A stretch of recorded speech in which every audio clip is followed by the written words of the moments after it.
It's about 11 o'clock now on a lovely sunny Saturday morning.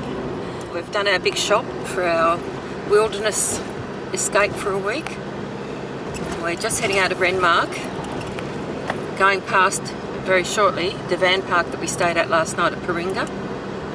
And we're going to go over that wonderful old rising bridge that we saw last night from the van park. Here, River Bend Caravan Park. And now we're going across the bridge. When we came out of the van park this morning, the bridge was rising up to allow some boats through.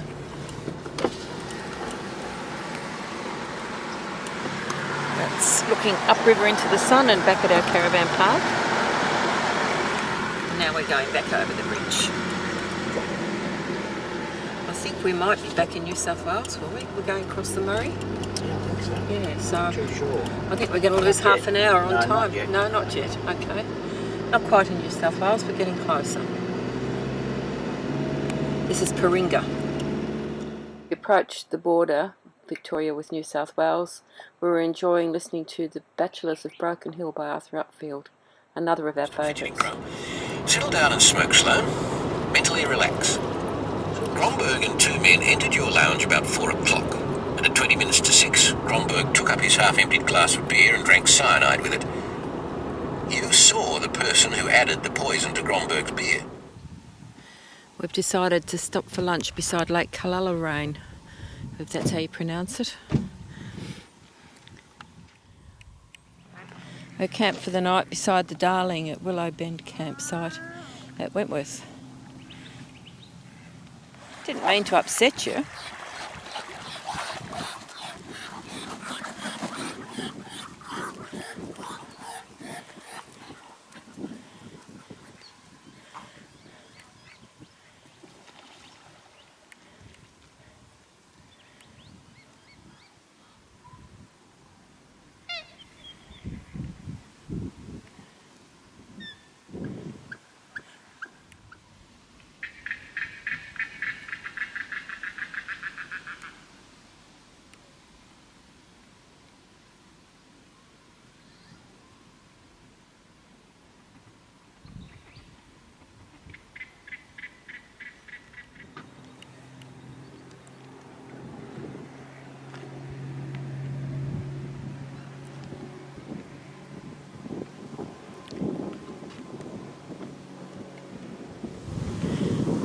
Here's home for the night.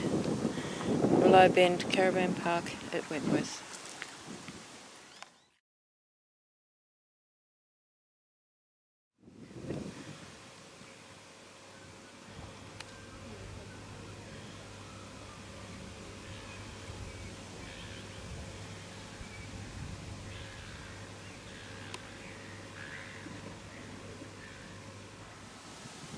This is the site of the confluence of the Darling and the Murray rivers.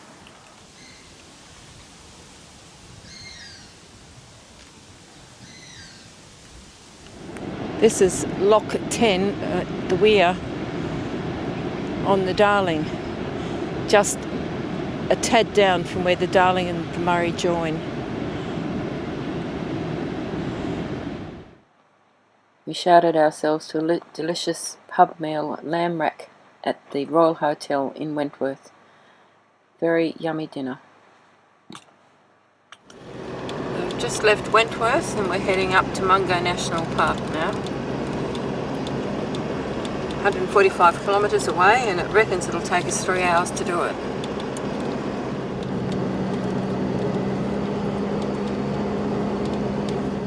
Following the Darling at the moment, on our way up to Mungo. Lots of water at the moment in the river. Then came the plaster casts of the murderer's footprints made by shoes size 8. All available information concerning the history of the man, as well as the medical history. Just arrived from Melbourne by special air freight, he announced, and proceeded to remove the covering to display a pair of shoes and a long official envelope. Top Hut Road now, off the sealed smooth road and onto the dirt.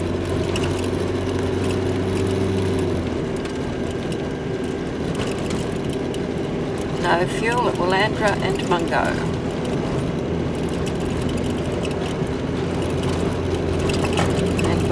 about 60 kilometres out. Been to Melandri. We have been to Melandri, yeah. And Mungo. Top Hut Road, heading up to Mungo National Park.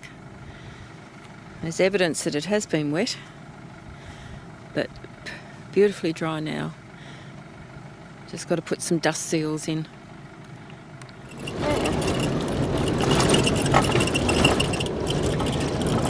About 26 kilometres to get to the entrance to Mungo.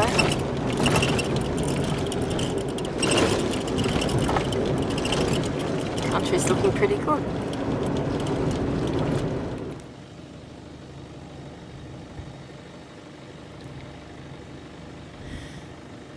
We've come to the end of Top Hut Road. Crossroads heading into Mungo National Park.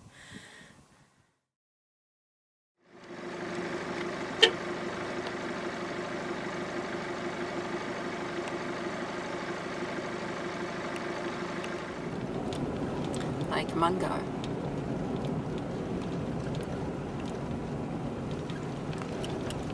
We're set up at our new home in Mungo National Park, and it's so warm I've got short sleeves on. Beautiful. This beautiful butterfly paid us a visiting camp. This is the Mungo wool shed.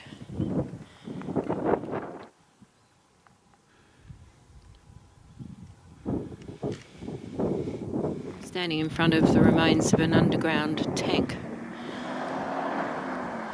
and then looking back towards the wool shed behind it at Mungo.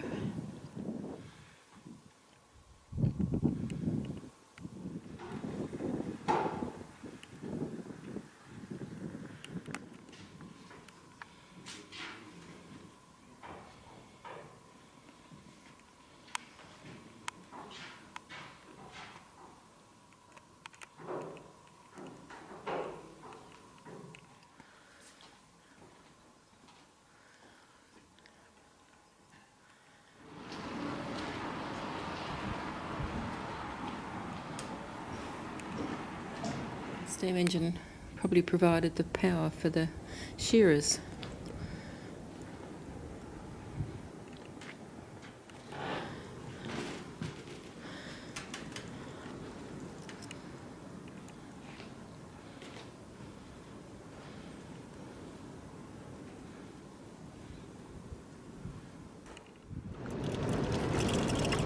We're approaching the walls of China.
Across the road as well.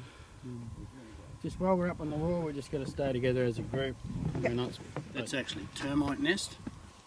The termites around here are the same type of ant as they have up north with the big high mound. Oh, right, yeah. Except these ones go down instead of up. They go down because of the heat and also to get the humidity. Oh.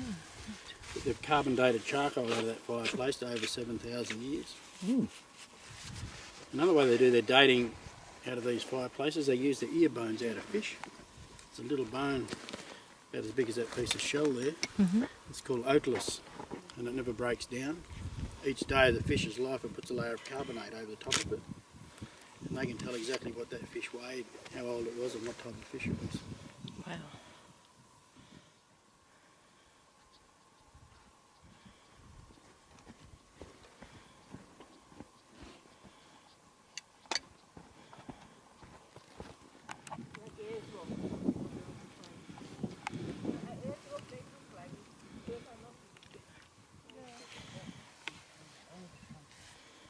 Everybody come and said, where is this? I said, we have to speak to the journalist.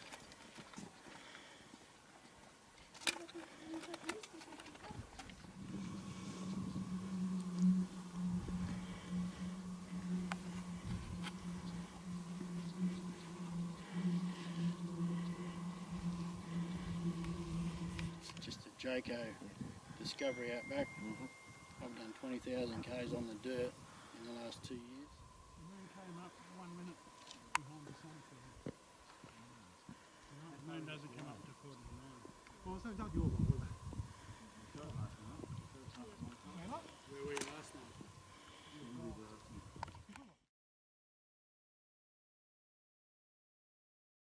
He kept just walking. Good rule, He just kept walking. one of the.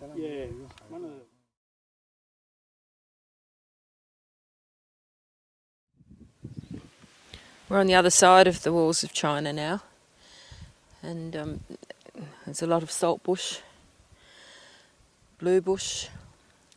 This yellow one may be called a butterbush, I'm not sure.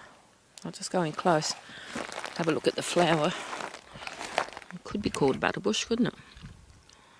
Those little flowers. These trees over here are called Bella, B-E-L-A-H.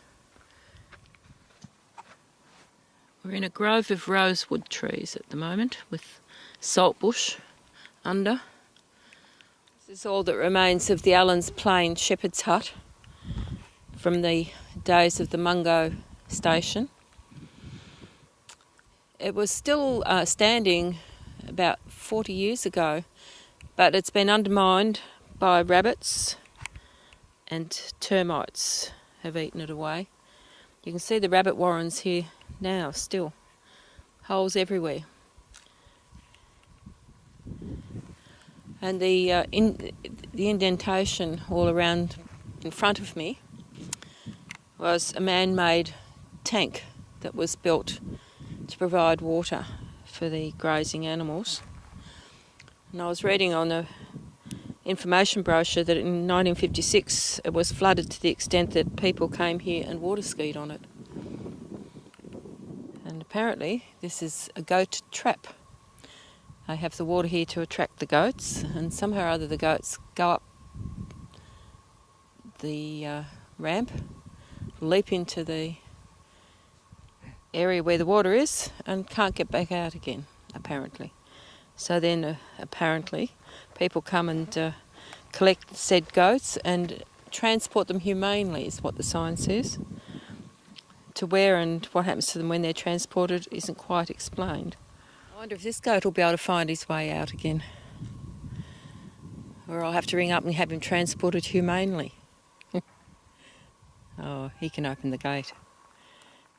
This is Vigor's Well at the base of the walls of China, the backside of them.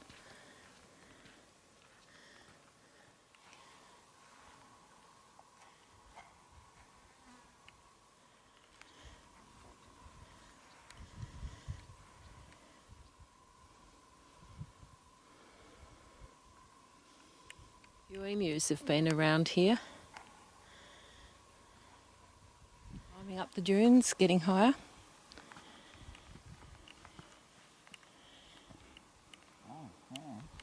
This is as high as I'm going. I'm probably on the highest part of the sand dune anyway, thank God. Took my breath away.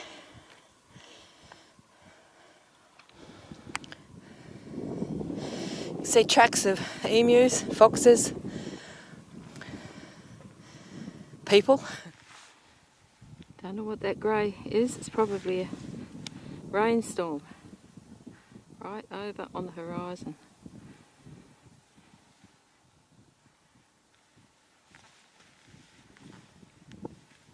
long, long way away, over the other side of Lake Mungo.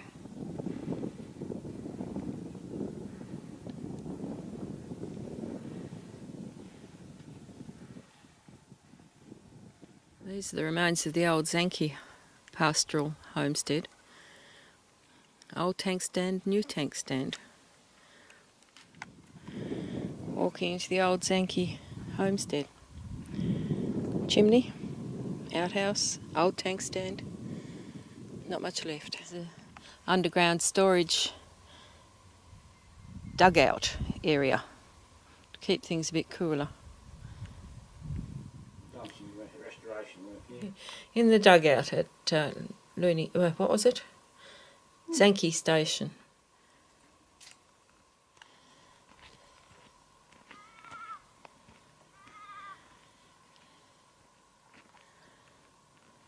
This little guy's been guarding our camp for us.